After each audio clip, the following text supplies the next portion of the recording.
I have dogs. Bet. Kindly propositioning me for a piece of my chicken. I thought the sentence was just, I have dogs. I was like, I know a dog.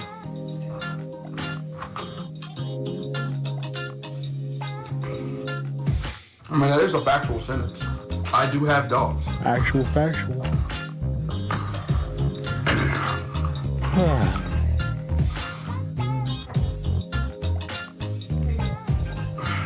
We're good.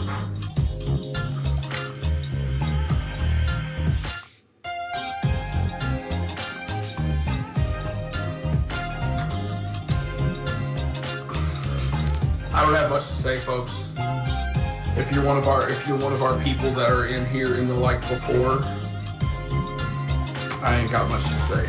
It's a cozy week, man. Ain't shit really going on. Tell you the truth.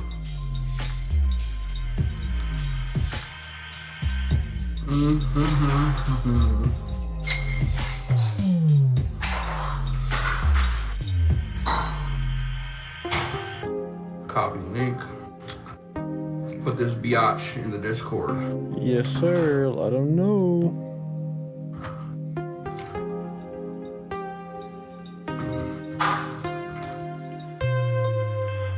Oh, God, I sneezed. Oh, shit, that scared me.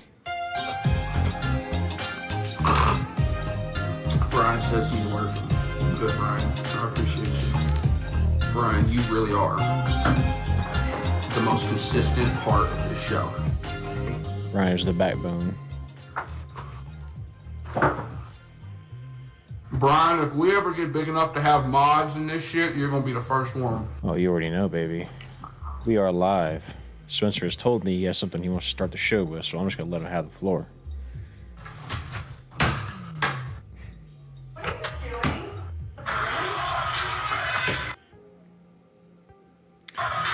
Well, whatever you played was clearly copyrighted. Number one. And number two, Discord ain't hearing it. So, nah, that's too loud. I'm not playing that. Oh. Yeah, I hear it now. I need the meme. Feels good, man. Of John Cena bursting through that thing that's saying, "Are you sure about that?" Are you sure about that? Man. Hey, man, we got to watch that game. We got to watch game, 3? On Saturday together? That was fun, man. That was a nice time. How sweet it is. It feels good, man. It feels really good. I lurked on the Yankees subreddit after that game, and boy, it was like, it felt good to know that there are other teams that just kind of go into like, or other fan bases, they just go into straight panic mode. They just like sell the team, sell the coach, sell the players, sell everything, just start over, cancel the whole, I don't ever want to see this team again. Like, the Yankees plans are broken. I mean, the Astros broke the Yankees, bro. Yeah. I saw a comment that was like, this was never a rivalry. It's been an ass whooping since day. It's been a slaughtering every year since it started. Yes, sir. Just crazy to think about. But hey, it is what it is. You love to see it. And you do love to see it. Go Astros tomorrow. We'll see what happens. I got the Phillies. Should be fun. I know nothing about the Phillies. World Series, baby. Yes, sir. Pull it in a frame. Put I think I know about the... Put it in front of your face. Put it in front of your face. There you go. There it is. Now we're seeing it. The thing I know about the Phillies is they have Bryce Harper. They do. And they won 87 games this year. Hey, Spencer. You're a Cowboys fan like me. You hate the Eagles like yes, me. Sir. Well, actually, yes, I don't hate them. I don't get personal about the NFL. You do, but whatever. But you hate the Eagles. How does it make you feel? It's mainly their fans. Okay, well, how does it make you feel? Organization, I'm sure y'all are fine, but how does it make you feel that Jalen Hurts is a big Houston Astros fan? He's from Channelview, Texas. That doesn't surprise me at all. Yeah, but how does it make you feel? I didn't ask if it surprised you. How does it make you feel? How do you process that? How do you go to sleep at night knowing the team that you hate, their leader, their most valuable player right now, is a Houston Astros fan? I mean, hey, the more the merrier. and the Astros are playing Philadelphia's baseball team in the World Series. You know what's really hilarious about that? What's that? If the World Series goes to 6 games between Game 5 and Game 6, the Texans and the Eagles play each other in Houston. Ooh. We got game 1 tomorrow night, game 2 on Saturday, break on Sunday, game 3 on Monday, game 4 on Tuesday, game 5 on Wednesday if we need a 5th game. Right. Thursday would be an off day. Thursday night football is Eagles at Texans. Friday would be game 6. That'd be a good omen if the Texans somehow pulled that upset out, wouldn't it? You gotta feel like I'm gonna be the biggest Texans fan in the world for one day. What if the Astros win the World Series the same night that the Philadelphia Eagles finally lose a game this year? Wouldn't that just be the? It can't be the same night because they play on an off day. But okay, you're right. Well, you just said they play on the same night, or did you say it's just the same? Just like between game 5 and game 6 because Astros have home field advantage and the World Series starts tomorrow. Mm-hmm. So I see. Also, I still have not taken this hat off. I'm sure. And I'm not going to. Yeah. You've been sleeping because, like I said, we have not lost a game. Hey man, if that hat takes us all the way through the World Series and we never lose a game, like you have to retire it. Like you have to take that hat, put it in a glass box, and just hang it up somewhere, right? That's a legendary status that your hat would have carried us through the games like that, man.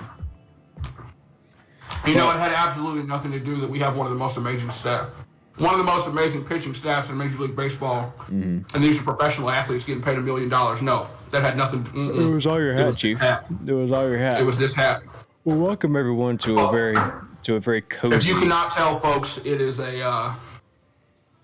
ain't much going on in college ball this week. Yeah, it is a very cozy week. We were actually joking before the show that we kind of wish we were doing an NFL show right now because it's just a very lazy, cozy week in college sports or college football specifically. Baseball. Just tell you how cozy of a weekend it is. Maybe college football, college game day is going to Jackson State versus Southern. Oh, that's the one you sleep through. that's the game day you sleep through this week. Now, I'm glad game day is going to HBCU and going to an HBCU and putting them on the map. Absolutely. That's helping out. I'm glad. I'm gonna be honest with you, I'm probably not watching a lick of football. That's the sleep in. Because LSU's on a bye week this week, and A&M is doo-doo trash right now. So we'll talk about that later. But boy, that how they have fallen. I mean, what a most interesting game we got this weekend is Tennessee and Kentucky. Yeah. Especially considering Kentucky pulled it out against Mississippi State last week. Their quarterback, whose name consistently runs away from me, man, that kid, Will Levis. This dude is so funny. They got him high on NFL draft boards. You know how he honestly, and this is going to sound maybe like too much, but you know who he kind of weirdly reminds me of as far as like his leadership ability is Tim Tebow. Ooh. He just gives me Tim Tebow. Like he may not be great, like he may not be, and like you say, like sure he's higher on some draft boards, and I could definitely see it. But I don't know, man. This kid has an attitude, but like in the right kind of way. Like he just is confident. He's a leader. He's a leader of men. You know, he's not necessarily going to be in a highlight reel, I don't think, but I think he has a way about him that I think that the Wildcats really buy into. Tennessee, listen, man, it's going to be in Neyland, but Tennessee needs to take this team seriously. Oh, for sure. Kentucky plays good defense. Mm-hmm. I don't think Kentucky's a team that Tennessee can overlook, especially this weekend, considering what they have next weekend. Yes. Also, I don't know if you've looked at the slate of games for next weekend. But we got Tennessee, Georgia next weekend. So I'm gonna hazard a guess that that's where game day's gonna be. Yeah, you think so? It's gonna be in Athens. Oh, you think so? Yeah. Or if Kentucky pulls this upset, which they could do, game day might go to Baton Rouge because LSU Bama is next week too. And LSU's playing out of their mind right now. I don't know what happened. I don't know what changed. Brian Kelly must have just got his Southern accent back. We lost on a fluke to Florida State and then got pummeled by Tennessee, and then we just been off to the races. Tennessee done beat the good into you. I mean, it's the craziest shit I've ever seen, man. They absolutely. Jay Daniels is playing like a Heisman. And I was watching the highlights of that game, and you know what it felt like against Ole Miss. You know what felt like the difference maker was? It just felt like Ole Miss got outsized. Like I don't know what exactly how it's only felt that way just now after watching a handful of Ole Miss games throughout the year, but it just felt like they got outsized and manhandled. I mean, they were blocking, they were linemen were getting to the secondary and blocking. I mean, it just felt like the Ole Miss defense had no chance to get anything done. Players were getting steamrolled, people were getting pancaked. I'm telling you, man, it was impressive. I can't believe it's the weirdest thing. It's like LSU has grown physically, is what it feels like, but maybe Ole Miss just didn't have the size to begin with. I don't know. They got speed, obviously, as we know, but yeah. Saturday was a good day for me. Yeah. I got to hang out with y'all when we went to the card shop. The Astros won, and LSU upset Ole Miss. So. Yes. And I went 8-0 in my picks because we were doing the math for the ride home. So if you missed it, Spencer went 8-0 last week, and we have very similar picks. My only pick was Ole Miss beating LSU. That was the only one I had wrong. I went 7-1 on the week. You went 8-0. It finally happened. For points. Let's go. Spencer got the double digits for points. And you know what that was? It was just a matter of you earned 7 points and only lost 1. So I mean, you earned 7 and only lost 1, so that puts you 6 up. And just like that, all of a sudden you're 1 point. Yeah. No. You gained. My bad. I'm looking at the wrong side. You just gained straight 8 points. So you were at 6 last week. So you gained your straight 8. I only gained 6 because I lost 1 and gained 7. So we got a ball game, man. I mean, it's close. I am currently only 2 picks better than you. Right now, I'm at a 66% win percentage, and for the year 63. I mean, it's very, very close. It's going to come down to some key picks here throughout the stretch. Picking Oregon over Georgia is really screwed. Had you not done that, Oregon looks like a playoff team right now. So I don't think I was that far outside the realm of possibility. Bro, I'm telling you. But I'm telling you, man. And honestly, if they're playing this weekend, I don't know which way I'm picking. Like I think the Ducks could. I think the Ducks certainly have a better chance than they did week 1, but also they look like a complete team now. You know what I mean? Brian says Washington State plays Utah in 30 minutes. Jeez, I don't know who's going to win that one. We got to talk about the absolute chaos that is Virginia Tech and North Carolina State because they're playing right now. Yeah. So I just saw a tweet. It was almost 0-0. I don't know if it made it to halftime being 0-0, but North Carolina State iced Virginia Tech's kicker twice. He missed the first one wide right, missed the second one wide left, and then after they iced him twice, he made it right down the middle. I mean, that's... And look, I have my opinions about icing the kicker. I have looked at the data, and it does work. Icing the kicker works, right? But sometimes, man, you out-trick fate. You know what I'm saying? Like... You sacrifice. You overthought it. Yeah, you overthought it. You did too much. I mean, I appreciate the effort, but at this point, he's like, "Well, shit, I just got another try. I just got 2 more tries." After missing the first 2, the psychology is, all right. Well, hey, I understand exactly what it feels like to miss it. Now I'm going to make it. If you go over 3, you just trash and did go home. You gave him a chance to like line it up and kick it twice. Yeah. To know what not to do next time. Yeah. What's up, Steven? Also, Steven says he didn't know he missed the alert, but Spencer had a great week. Spencer did have a great week. My man went 8-0. Incredible stuff. Gotta give him a little round of applause on that, man, because that was incredible. Brian says Ducks rematch Georgia in the Natty, the Red Wedding Bowl, the North remember. Sign me the hell up, man. Brian, you see I put Bo Nix in the thumbnail? I spent a little time, had some time watching wrestling last night. I was really trying to make that thumbnail. I almost put Heisman in the background, but I was like, I don't know if Bo Nix has got it for the Heisman. He might. He's a dark horse. I would have said Donovan Edwards, but then him and Kanye had a little meeting, and they decided they didn't want the internet to like him anymore. So I don't understand it, man. Let me. I'm gonna go back to baseball for just a split second. Surprise. Because I've seen this. Because I just thought about it right now, but I've seen several people doing it, and it's the most hilarious, petty shit I've ever seen, and I love it so much. There are several videos online, and I just saw one on Twitter earlier, and I've seen a couple on TikTok, of Astros fans calling the New York Yankees office trying to buy a World Series. Oh. Come on, man. This is the kind of shit that makes us... This is why we lost the last 2 World Series we were in. We got to cut the shit, man.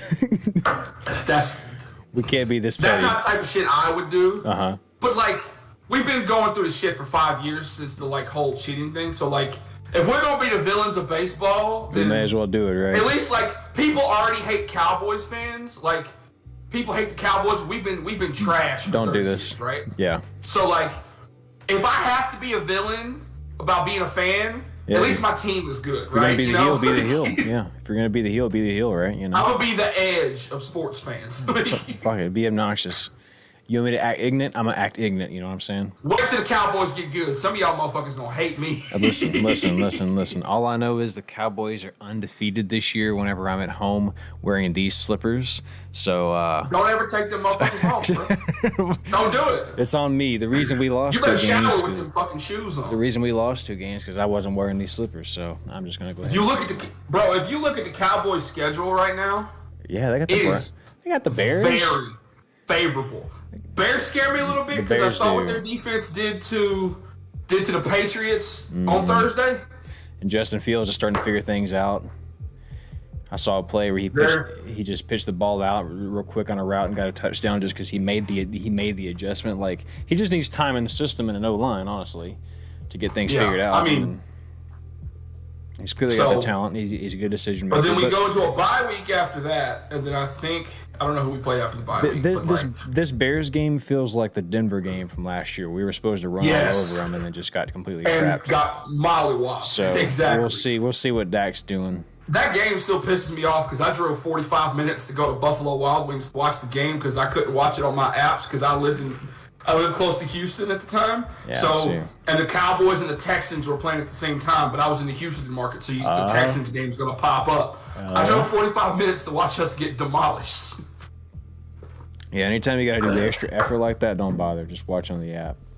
Or just watch I'm talking about the game cast on ESPN. Like, don't even watch the game. Just watch like the play-by-play report that shows up. Oh yeah. Because then it's less dramatic. Put the radio station on. Yeah. You can do that too. But sit around and listen to the baseball game on the radio like it's the 40. Oh man. Hey man, that you know what my dad used to do, man? He would turn the Cowboys game on. But then he would mute the TV and he would turn on Brad Sham and like the official Cowboys radio station, and he would listen to their commentary while the game was on. I don't hate that. Well, and it was the first time in my life I ever witnessed someone do something that was very much like on brand for them. You know, like I saw that and I was like, that's very your dad. I equate that to like me nowadays. Like turning on my music on my computer while I like play a game, and then muting the game's music so I listen to my own music. Like, is that kind of like personalized shit? You know, that's the first time in my life I ever saw someone have that kind of thing go on. But yeah, he always told me, he was like, I just like Brad Sham. I like the way they do it better. And since they're biased to the Cowboys, obviously, because the Cowboys radio station is a little more fun to listen to. Oh yeah, I've seen people they'll be at a sporting event and they'll have headphones on. And I'm like, dog, you're at the game. Like, what are you doing? Yeah, man. And then I realize they're listening to the radio call. Mm-hmm. Like, I've seen people at Astro with like Beats headphones on. And I was like, why are you wearing, I know people have sensitive ears. Maybe you have like, you don't want, it's loud in a stadium. You're a baseball game. For sure. Yeah. So maybe some people do need ear protection. So I figured maybe that was a thing. Or they're like playing soft music so it drown out the noise around them. But then I've seen a lot of people, they're like, no, they're probably listening to radio. But I don't know how you're going to hear it over the PA announcer in the stadium. But anyway. Yeah, I don't know, man. Everyone, I like that. And it's how I feel about like the Masters too. Like I feel like with the Masters, you have to, the proper way to watch the Masters is not to watch the main broadcast, just to have like a ton of different screens. Like one's following Tiger, one's following Jordan Spieth, one's following DJ. Like you're following a couple of feature groups, and you have the main broad. Like I feel like that's the proper way to watch the Masters. I mean, we've kind of gotten that way. I think as a culture, we just want to have as many screens in front of us as possible. Like I think that's what we've been doing for the years for the Masters. But I think that like nowadays it's much more common. You see it with like every sport. Like you want to be, every sport, because I think you just kind of want to be watching everything at one time. All the games are happening at once, This is my setup on a Saturday. Mm-hmm. I'll put the secondary game I want to watch on here and have it sitting in my windowsill next to my couch, and then I'll put the main game on the TV. Mm-hmm. I haven't drugged a laptop into the equation yet. I'm probably going to do that eventually. But there's always at least 2 football games on in my house on Saturday. Yeah, because it cancels out commercials too, because a lot of times the commercials come in and you're like, I don't know if I can watch this commercial, and you can just glance over at the other screen, So. Yeah, so like if we're watching, Like I said, if you're watching LSU Bama on the TV, but you want to watch the Pac-12 after dark game on the iPad, put that shit on. Yeah, man, exactly. Not that those two games would be happening at the same time. The LSU Bama game is probably done by now. Mm-hmm. Well, my man, it's a cozy week. We ain't got much going. You want to knock these game picks out real quick? Did the Okra win last week? They did. That's like you went 8-0, remember? Oh, the Okra was part of our picks? The Okra was part of our picks. Here, I'll put the graphic up again. Pay attention to the graphic. There's a very specific thing I put in there. There was a logo in there. I was like, I don't recognize that logo. Yeah, it's the third one.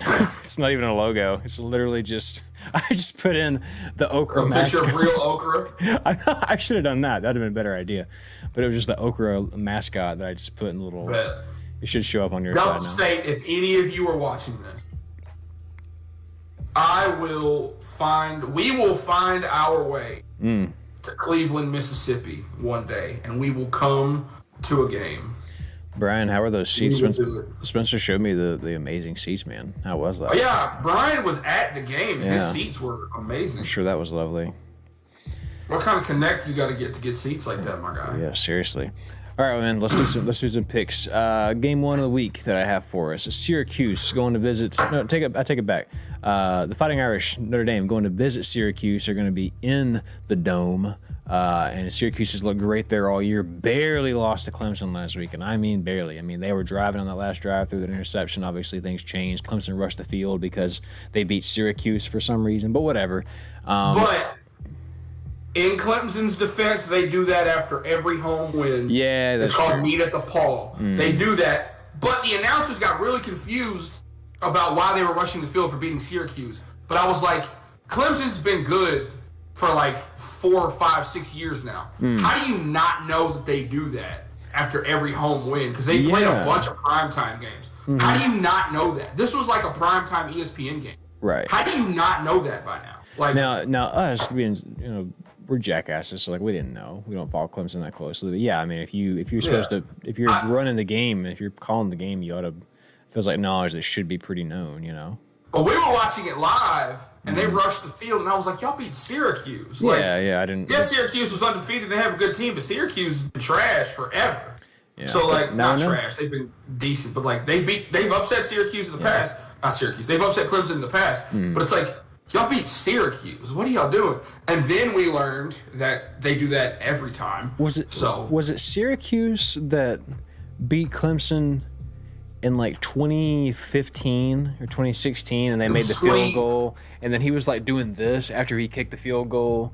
That was after Michigan State beat Ohio State in like It was like 2015, 2016. 17, something like that. Yeah. Because it kept Ohio State out of the playoff. That's what it was, I just remember that celebration. No, it had to have been 2015 because that was the year Iowa was undefeated, and it was Iowa and Michigan State in the Big Ten championship. It was also and the I year really wanted Iowa to win, but they did not. It was also the year that A&M had Trevor Lawrence, and then they were number 4, and then they lost to Mississippi State, and that was that. Trevor Lawrence? You mean Trevor Knight? Trevor Knight, I'm so stupid.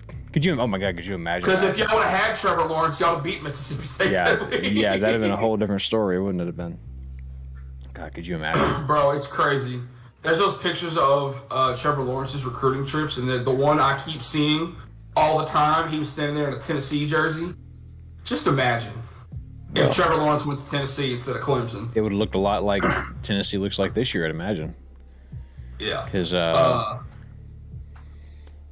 Because what's his face? Hendon Hooker. Hendon Hooker is having that kind of a year. Like I feel like should be the Heisman front runner considering his opponents. And I mean, how could he not be, right? But anyways, the Irish going to visit Syracuse. Syracuse still a very good team. The Irish obviously still lost some games they shouldn't have lost this year to it was like Marshall and a couple other teams they lost to early on. Lost to Stanford. Marshall is bad. Yeah. Somehow did beat BYU, did beat UNC. So I mean they're winning. This is a confused Fighting Irish team, potentially a rebuilding year, depending on how you look at it. But the Orange are favorites here by 2 points. Vegas says at home they're 2-point favorites. The ESPN analytics has them a 60% chance to win. This is one, it feels like a layup, right? But then again, after you lost last week, you look at Kansas. What was Kansas doing? They were winning. As soon as they lost and their special year got shattered, things changed. The entire program just felt different because Our quarterback also got hurt. That is true. And Syracuse does not have that problem, knock on wood. But yeah, man, I just get a bad feeling about this, and I want to pick Syracuse, but I'm really tempted to go with the Irish. What do you think? My heart says Syracuse. Mm-hmm. My head says Notre Dame because this just feels like a game that everything's pointing towards Syracuse, so this is the game that Notre Dame wins. Yeah. But in the year that Notre Dame would be really good, and this Syracuse team had lost a couple of games already, Notre Dame goes into Syracuse, and Syracuse upsets them. Right. But also, this Notre Dame team is very confusing because y'all lost to Stanford and Marshall, but you beat BYU and North Carolina. Yep. So, what are y'all doing? This is almost like a flip a coin game. I'm gonna say Syracuse because they're at home. Yes. It's not the Carrier Dome anymore, but I'm still gonna call it the Carrier Dome because that's what it was for decades. Before Clemson, close. Yeah. Close. Yeah, honestly, Notre Dame just look like a team that struggles offensively all year. Their defense is kind of keeping them in games. They haven't really been able to move the ball the way they'd like to. I think I like the Orange in this one simply because they are at home. They've been really tough to beat at home. And they're winning close games, right? So, obviously they had what happened against Clemson last week sucks, but, for the most part, they've been winning very, very close games all year. So I like the Orange in this one, but boy, I may come to regret that. So give me Syracuse in a close one. I also may come to regret that. Also, can we talk about how, Illinois right now has, the best rating defense in the country? Isn't that insane? The Illini, my boy. That's just on a graphic that I saw. I don't know how true that is. But apparently Illinois is playing really good defense. They are allowing 8.9 points per game right now, which means they are keeping every game just about single digits. They are 6-1. The only game they have lost was earlier in the year. They've won their past. Who'd they lose to? They lost to Indiana, and they allowed Indiana to score 23 on them. But it was really early. It was game 2. They beat Wyoming. They lost Indiana. Then they beat Virginia, Chattanooga, Wisconsin, Iowa, and Minnesota. So they're allowing 9 points a game right now, which is pretty damn good. And they're going to beat the hell out of them. I don't know if I sent it to you. They're going to steamroll the Cornhuskers this weekend. But our friends at the Sickos Committee. Yeah. Put together, I say friends. Yeah, we don't know them. They put together a graphic. I think you know where I'm going with it. Mm-hmm. They put together a graphic of a possibility where the Big Ten West ends in a 7-way tie with a 4-8 Northwestern team making it to the Big Ten championship. Come on, Northwestern. Let me remind you that includes a loss to an FCS team, 4-8 Northwestern. Football gods. I would pay almost any amount of money to see this happen because I want to look on the bowl committee's face when they have to send 5-8 Big Ten champion Northwestern to the Rose Bowl. They have to beat Ohio State or Michigan in the Big Ten championship, or maybe Penn State. They have to beat one of those three in the Big Ten championship. But if this scenario plays out, we are looking at a 5-8 Big Ten champion Northwestern who gets an automatic bid to the Rose Bowl. It would be chaos. I think it's cool to think about, and I would love to see it. I ain't paying any money for it, though. No. But man, it's just one of those things. It's come on, where's Loki at? We need the chaos, Dude, yes. Brian says fourth biggest Austin crowd in history last Saturday. Shot was electric. I'm sure it was, man. I've been to games like that. I think that the loudest game I think I've ever been to was it was my sophomore year. We went to A&M and Old Miss back whenever it was a Kenny Hill year, and we lost that game obviously. But we were on we were on really, really low first deck, and so every time we got a sack, it was just thunderous. And I think it was mostly where I was, the acoustics in particular, but it was actually deafening and hurt my ears. Whenever we set up in the higher up decks and stuff where you can actually see pretty damn well, it was loud but not quite that loud.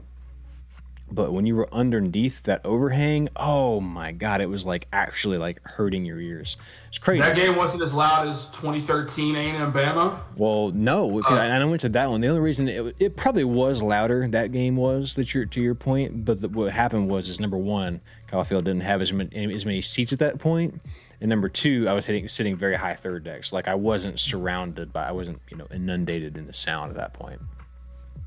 Yeah, that game, I still remember. I watched that game with the Buffalo Wild Wings. And for the rest of the time I lived in Lake Charles, Louisiana, because I worked at Lids at the time, and I would have people talk to me, and they were like, "You were that guy at Buffalo Wild Wings watching the A&M game," and I'm like, "Yeah." Way too invested, probably. Oh, I was hyped. Yeah, man. And then I was annoyed at the guy at the time, but like I get it now because I was probably kind of being a dickhead. Oh, you think so? Like, so I'm in the middle, like I'm at a table by myself, and I told the waitress when I got there, I was like, "Look, I'm gonna be here a while. Game is on. I'm gonna order food, drinks, and I'm gonna keep asking for drink refills, but I'm gonna be here for a minute." She was like, "All right, that's fine." And so I ate my food, kept getting drinks.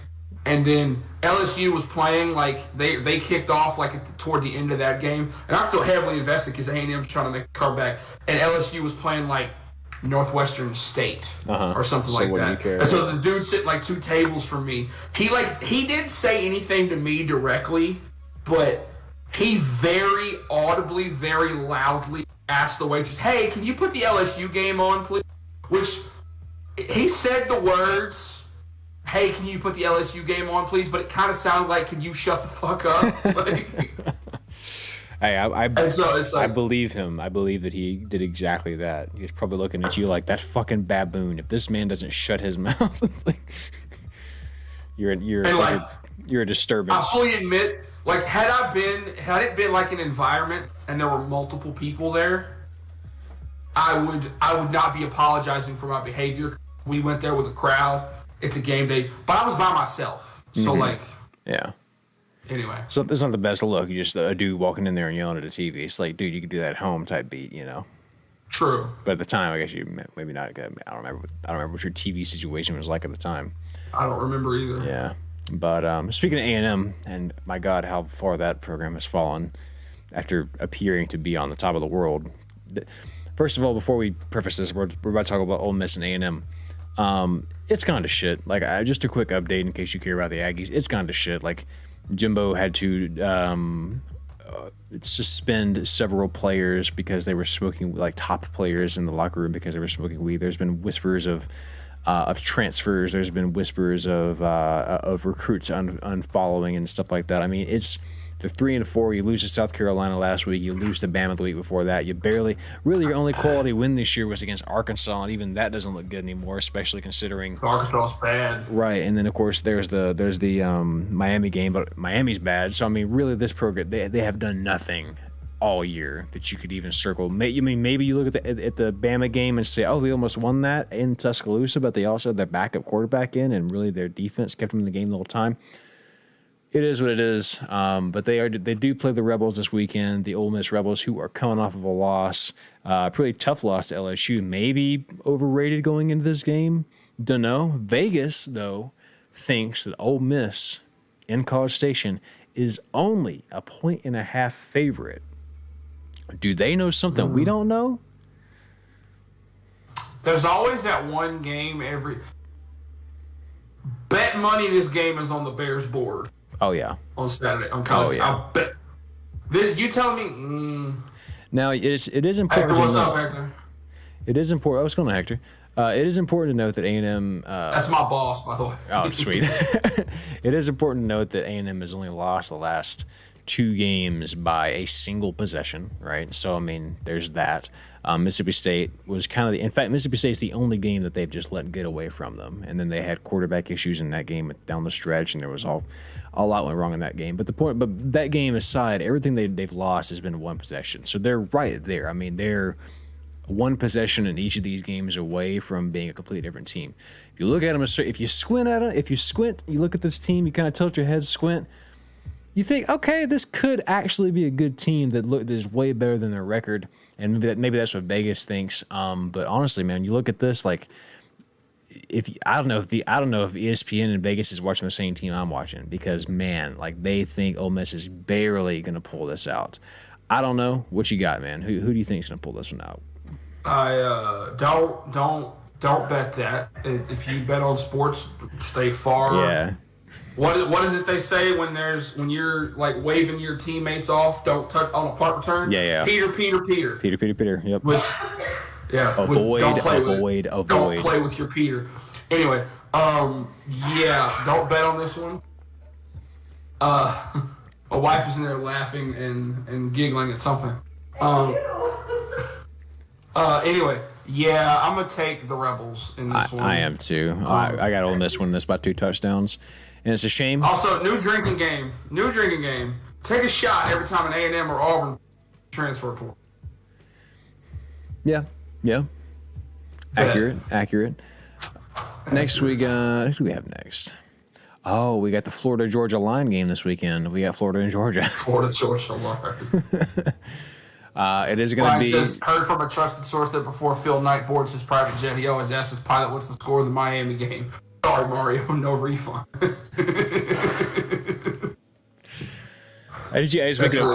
Speaking of planes, did you hear about the reporter Russell Wilson was like, he's taking these losses so personally that he's like on the plane doing exercises while they're like flying from game to game right now? He's like in the aisle doing jumping jacks and shit and like push-ups, and everybody else is trying to sleep. All right. Yeah, Russ. It was crazy, that Broncos Colts game. It was crazy. What the Thursday night game? It was crazy. What like it past his prime, washed up quarterback trying to do anything. Oh yeah, Matt Ryan was there too. This is fucked up. All right, man. We got Florida. They're going to visit the Bulldogs. Florida has lost 3 games, but you know what's weird about this Florida team is I don't look at their schedule, considering they lost to Tennessee by a single score. They lost to LSU by 10, which maybe LSU's good now, and then they lost to was it Kentucky way early in the year. This is a similar team to A&M that I think might be better than their 4-3 record. I mean, it's a team that a couple sneezes away could be 6-1. A Gators that LSU game wasn't that close. We were clapping there like 28-7 at one point. That's probably true. So that game was not that close. Some of that was garbage time for sure. But you look at it and you go, okay, maybe this is a Gators team that can do something. Are they going to be the Georgia Bulldogs this weekend? No, they're not. But Georgia also almost lost to Mizzou. So a couple things go right. I've seen stranger things happen. Who you got? World's largest outdoor cocktail party. They're still holding on to that tagline. Mm-hmm. Yeah, my coworker Brandy, she's not in the stream tonight for whatever reason. But she is a Georgia fan who Florida, and she drinks out of the Florida Gators cup at work. So always. That's so confusing. It was like the time I would wear like at band camp where I wore a UT shirt and A&M shorts. Mm-hmm. But yeah, got to keep them on their toes, man. Give me Georgia. Yeah, give me Georgia. Yeah, never let them know. Never let them know your next move, man. Next time you go to work, wear like a Michigan hat with an Ohio State T-shirt. For whatever reason, back in the day, do you remember Steve & Barry's, that store? I don't think I do. It was the one in the mall. They sold like collegiate. They had like the best hoodies. They sold. I don't remember the name, but that store sounds familiar. It was a clothing store, but they sold like specifically like college team merch, and they had like the best hoodies in the world. Right. For whatever reason, I don't know why, but in the 2007 season, when LSU played Ohio State in the national championship, I had an Ohio State hoodie. I have no idea why. I don't know. But the night of the game, the night of the game, I wore an LSU T-shirt and an Ohio State hoodie. I have no idea why. I just happened to own an Ohio State hoodie. But Steve & Barry's had good hoodies. So. Yeah, that's the whole story. I think I remember this Ohio State hoodie. It was gray, and it had red on the front of it. I do remember this. It's Ohio State in gray letters. I still had it in high school, so you may have seen me wearing it. All right, so we're still. I don't remember wearing it that much. I feel like I gave it to a friend at church and never got it back. So we're both taking Georgia here? Yes. All right, bet. Penn State and Ohio State. Looks like they're going to be This is the other interesting game of the week. Yeah. They're going to be Nittany Lions are at home. It's going to be in Beaver Stadium. In State College. Mm-hmm. It's going to be 11 a.m. kickoff on Fox. You know how this game goes. It is always hyped up, and it is always a blowout. Ohio State comes away just about every year. I'm taking the Buckeyes. I don't think this one's complicated at all, especially after Penn State. Everything I said last week about Penn State against Michigan, cut that in right Copy here. paste. Hell yeah. All right. Ohio State probably. Here's how it's going to go. I saw an exact script for this game somebody put on Reddit. And it was like, it's like Penn State does this, then Ohio State does this. Boom, boom, boom, boom. And then it got to the end and it was like Ohio State. That's probably what's going to happen. Penn State's going to look good for like a drive or two, and touchdown and a field. Yep. And then they're going to keep it close, and then halftime score is going to be like 13-10 Penn State, 14-10 Penn State, something like that. Mm-hmm. But then Ohio State's going to the second. No, I agree. CJ Stroud's been great. I think he's just waiting. He's just waiting for the end of the season whenever the games he plays matter. Yeah, give me. Hector says, sorry guys in the crowd, love what y'all do. Go Stros. Yes, sir. Yes, sir. Appreciate you, Hector, man. See you in the morning. Yeah, man, I agree. Give me the Buckeyes. OH. Yeah. Let's go. All right. The Cowboys of Oklahoma State going to visit the Kansas State Wildcats. Oklahoma State. Oh, this is another good game. Ranked matchup. There are a few good games. Yeah, there's a couple though. We got the number 9 going to visit number 22. Vegas says that the home team is a 1.5 favorite here, so they got K-State maybe pulling this out. Apparently last week, Oklahoma State, although they were our pick and we both got that W, apparently I can't speak. Oklahoma State had Texas had 13 penalties to Oklahoma State's 0. So, yeah, that'll cost you a game, especially when it's that close. So maybe Oklahoma State was not the best team last week. Maybe Oklahoma State should be like number 16 or 17 right now. If that's true, then yeah, it makes sense that this is a pretty damn even matchup. Kansas State doing what they do this year, doing what they do every year. They have a close game against TCU. They beat Oklahoma, and then that's kind of it. Adrian Martinez is Adrian Martinez. Precisely. And so with that being said, we got a pretty good game. We have 2:30 kickoff on Fox. Are they in Manhattan or Stillwater? They're in Manhattan.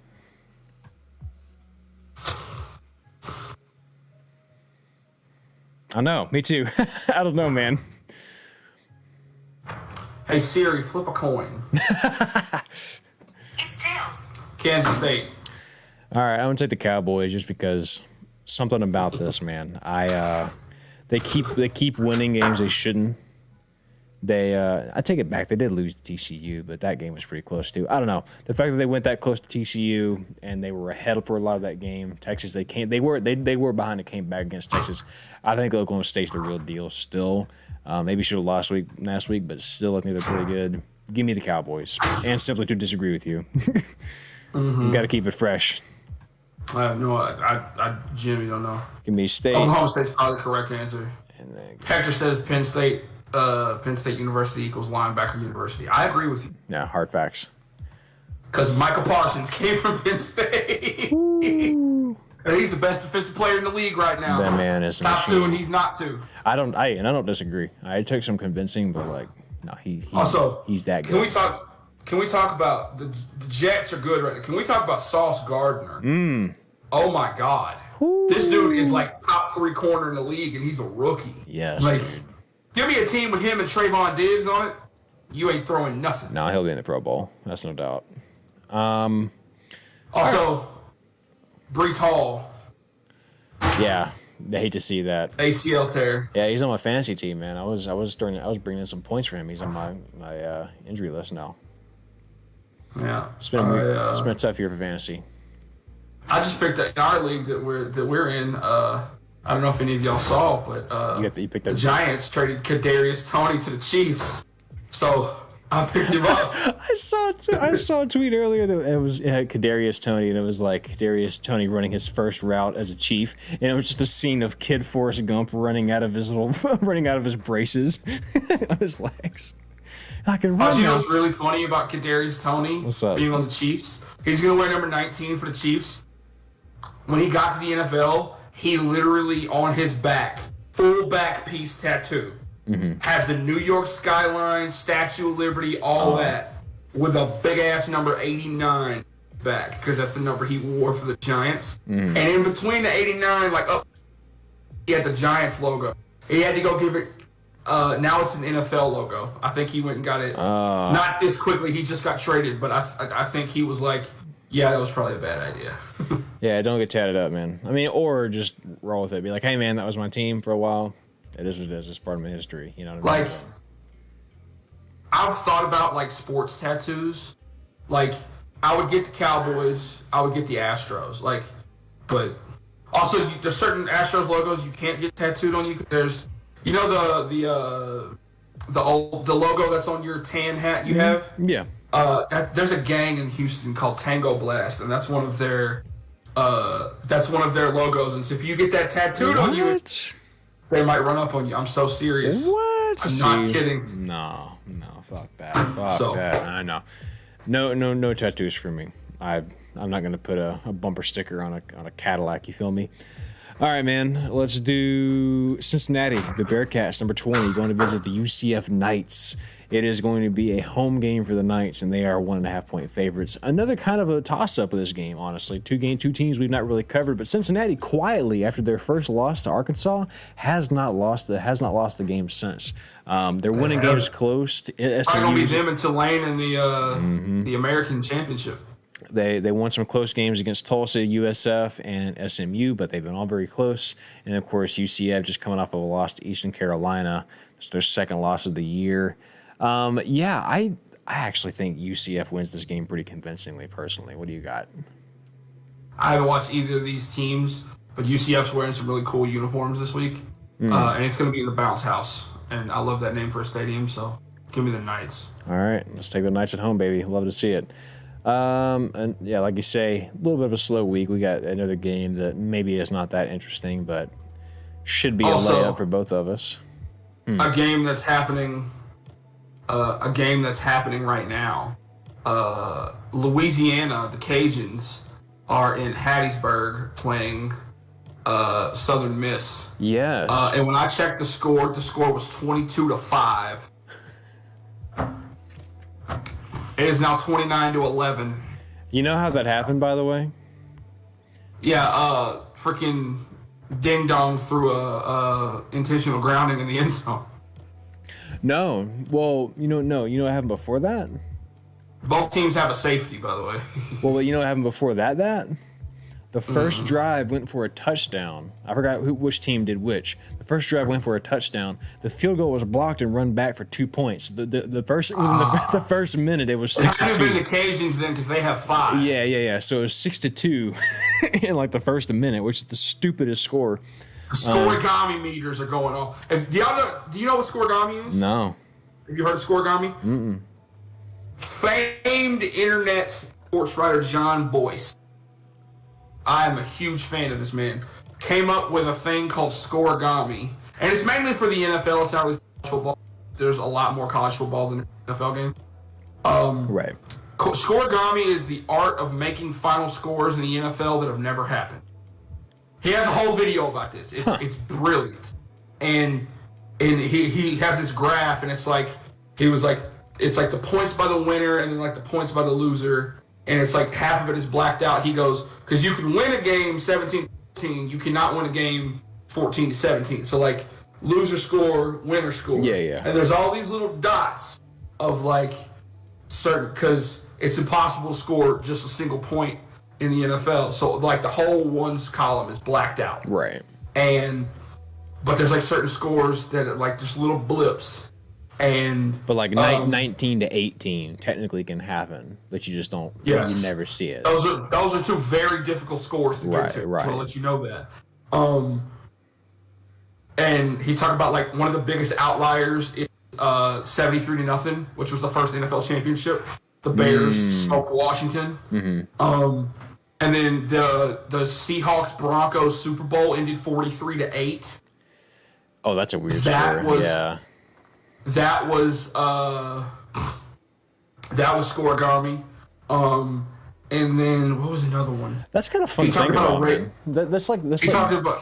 I'll have to send you the link because it's phenomenal. Yeah, but that's the kind of shit that makes baseball interesting, right? Like I feel like baseball's such a stat heavy sport to where you're just constantly looking at the data, crunching the data, like what's going to happen next. Like that's kind of half the fun of baseball because there are so many games.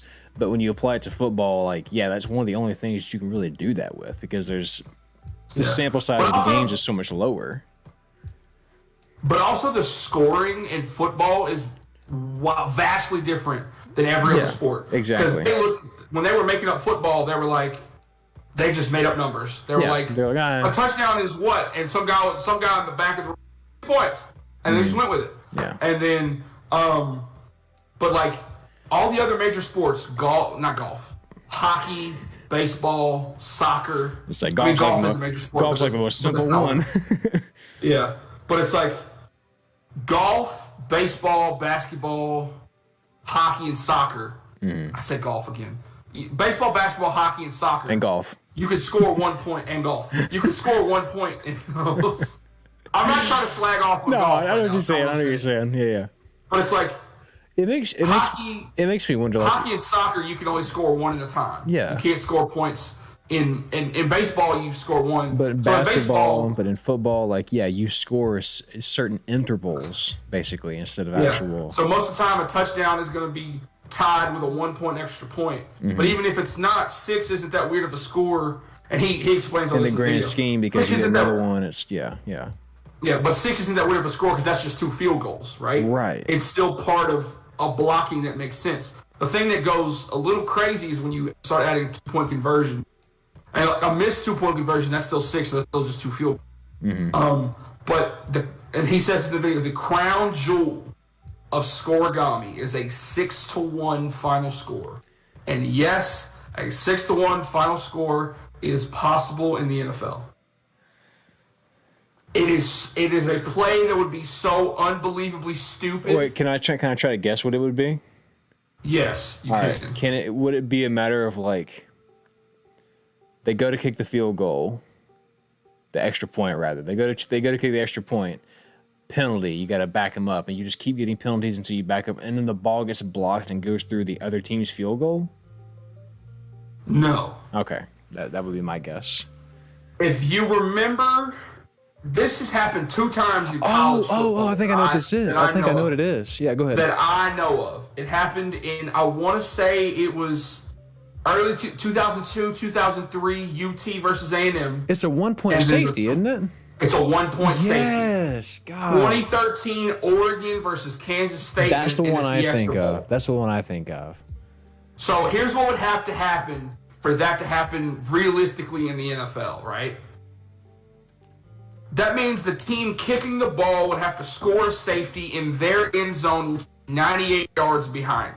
Right. Well, at the time, he says 98 yards in the video because the extra point back. But, like, you have to score safety 98 points in the wrong direction, which would mean that the extra point would have to get blocked, ran all the way back damn near to the goal line, and then the kicking team would have to tackle that guy, make him fumble, recover the fumble in the end zone, and then be downed right there. Yeah, it'd have to happen on the same, like on the opposite side of the field. Yeah.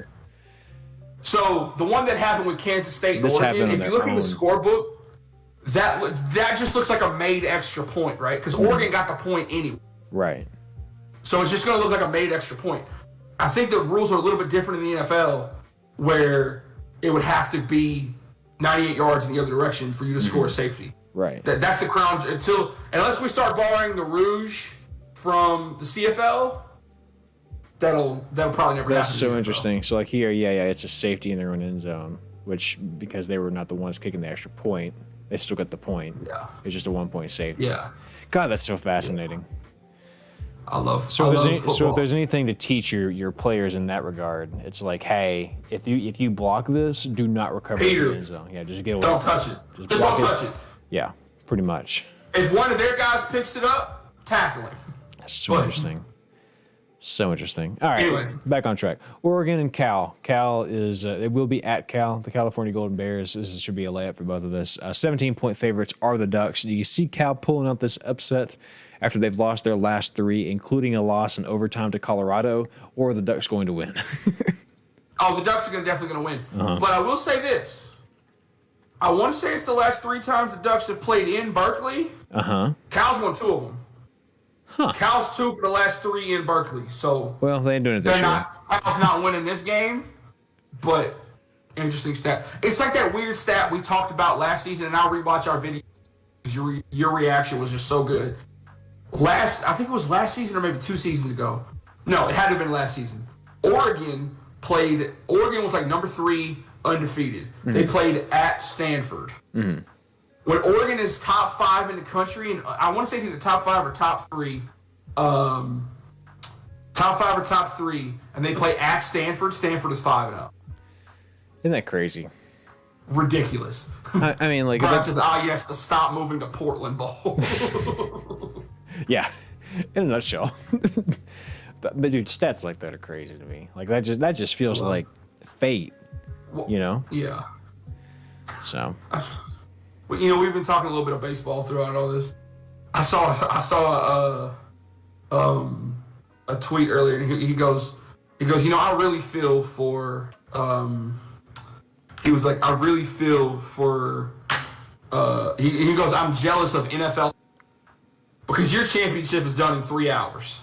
He goes, our championship is going to be a 5 to 8 day slog. But that's why I love baseball. I don't watch a lot of regular season baseball, but every time the playoffs come around, the Astros are doing good. Oh my god, dude! October baseball is just magic. I couldn't imagine the pressure of having to deal with the fact that, to your point, like that has to be drug out over several days. Like I want this to just be a one time. It's the biggest roller coaster of emotions. But it's also a chess match. It's like, okay, in football, you go through a drive, and it's like, okay, we didn't convert there. All right, well, what went wrong? We try to diagnose on the sidelines until we get the ball back. But in baseball, it's like, okay, we lost last night. What do we need to do?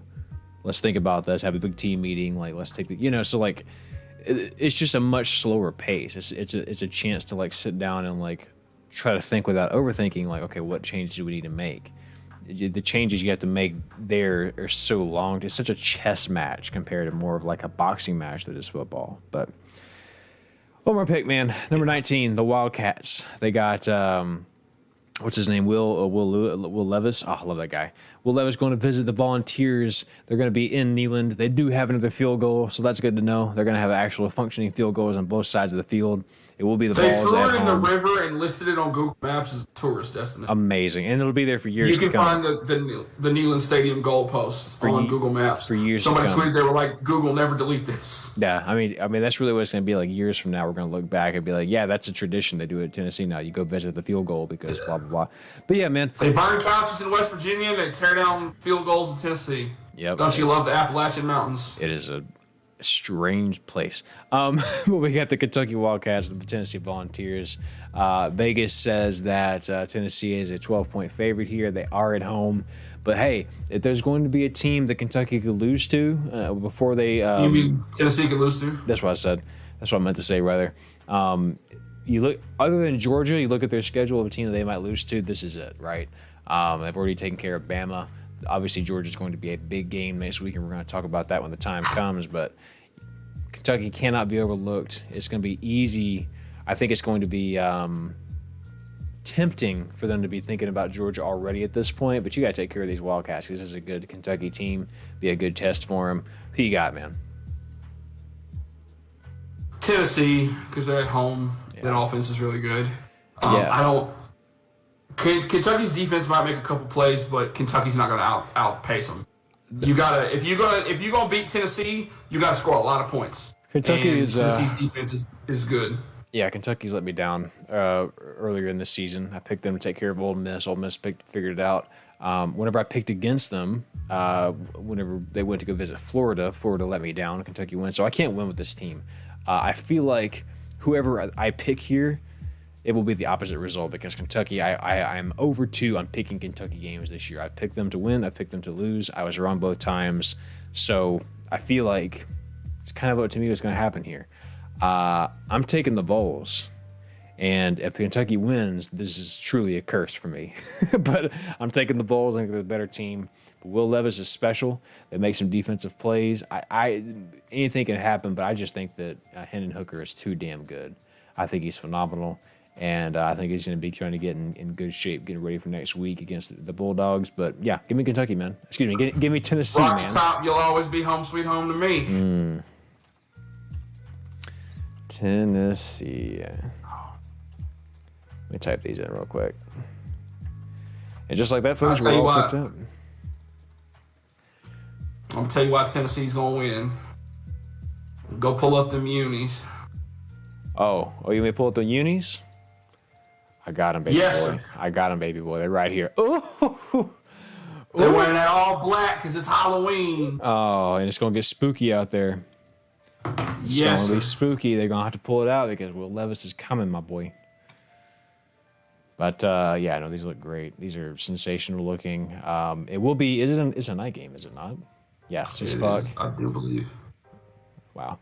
Imagine that, actually getting a night game for your nighttime uniforms. Unlike that one year, A&M had the glow-in-the-dark helmets. They had like a 3:30 kickoff. That was so damn frustrating. We went to that game. We went to that game. We went to that game. Because it was raining outside. It was A&M South Carolina on Halloween 2015. Against when Kyler Murray was still at A&M, and they wore those black uniforms with like the shiny gray numbers on it. He went crazy that game with too. The logo. He really did. And that helmet with the logo was supposed to reflect off the stadium lights because it was supposed to be a night game, but the SEC made it an 11 a.m. kickoff in the rain. That shit was so damn frustrating. But it was a fun time regardless. I had a blast though. Yeah, that was a good day. And these uniforms look great. So yeah, Tennessee by 100 should be a fun game. Yeah, I think that's the show. I think we got it all covered. We hit my dad told me about an infamous 4-0 high school football win. His team won from 2 safety. Oh, 4-0. That's fucking crazy. Holy shit. I just saw a map of I'm back on baseball. It says top selling MLB team here, and Texas is the Astros, and Oklahoma. And it's this Astros guy I follow on Twitter. He said even Oklahoma doesn't root for the Rangers. Hell yeah. I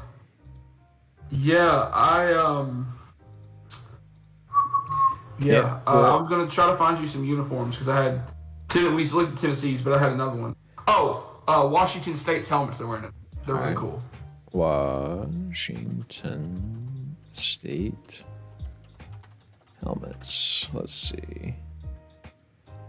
Ooh, what we got? Oh, I likes that. Just old school script. Wazoo baby. Nasty. Oh, here we go. Yeah, watch it on Twitter. Oh, come on. There we go. I like it. Best clean, baby. I like that a lot. Yeah, man, so we only disagreed on one game this week. We got another 8-0 week. One of us is going to do it again. We're going to get another 8-0. The only game that we disagreed on was K-State and Oklahoma State. Which? We'll see what happens. That one really does feel like a toss. UCF also might be one that could go either way. We'll see what happens with it. Anyway, yeah, that's the show, folks. Well, thank you for joining us. We're going to do it tomorrow night, but game 1 is tomorrow night. All right. I'm not a big predictions guy. I like to take sports as they come. I like to watch them the day of and just see what happens. Yeah. I'm not a huge predictions guy. My official, realistic prediction for the World Series, Astros in 6. Okay. I think we get the first 2 at home, then we drop a game in Philly. No, we get the first 2 at home, we win a game in Philly, and then we come back home and win Game 6 in Minute Maid. We win it in Houston. That's my realistic. Let's look at the numbers. Let's look at the stats. Although I haven't really done that much. Let's look at it. Astros in 6. Now, obviously, my wired Homer brain is Astros in 4. Let's sweep them. But here's my prediction: Astros in 4. Wouldn't it? They just can't be stopped right now, bro. They're just that good. They cannot be stopped. They're that good right now. They are a juggernaut. The Phillies have Bryce Harper, though. The Phillies have Bryce Harper. And? my crazy homer prediction is let's just sweep the playoffs. Let's go 11-0 and win the World Series. It's never happened in the wild card era. Last team that swept the playoffs went from a championship series and swept the. How much you want to bet? But let me go into my. How much I want to bet what? I got a question for you. How much you want to bet that at some point during the World Series, they're going to put up some graphic about how impressive it is the Angels have missed X amount of World Series because they always put up graphics about the Angels. They'll be like, Shohei Ohtani has done something.